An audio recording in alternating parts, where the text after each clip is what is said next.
அப்போ கோணாவுக்கு வந்து ஒரு கொம்பு போட்டு இதை பண்ணு அப்படின்னு சொல்லி சின்ன பிள்ளை நம்ம சொல்லி கொடுத்து அவங்க எப்படி சொல்லி கொடுத்தாங்களோ அப்படி நம்ம இன்னைக்கு படிச்சுட்டு இதுதான் உண்மை.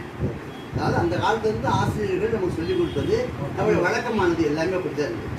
இதில் என்ன பிரச்சனை அப்படின்னு சொல்லுவோம்னா சின்ன பிள்ளைங்க ஏன் படிக்க முடியல, ஏன் இதை ஞாபகம் வச்சுக்க முடியல. எஸ்எஸ்எல்சி படித்து முடிச்சவங்க கூட +2 முடிச்சு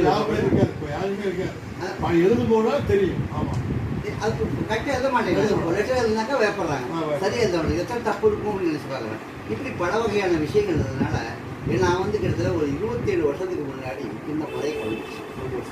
1996 ஜூன் மாதம் நான் இந்த இதை அதுக்கப்புறம் எனக்கு ஒரு பயம். இப்போ எழுத்துக்க பயம்னா எனக்கு ஒரு பயம். இது ஏற்றுக்குவாங்களா ஏற்றுக்க மாட்டாங்களா, பெரிய பெரிய வித்வான்கள்லாம் இருந்தாங்களே, பெரிய ஞானிகள்லாம் இருந்தாங்களே, அவங்களாம் எழுதி கொடுத்துருக்காங்களே. நான்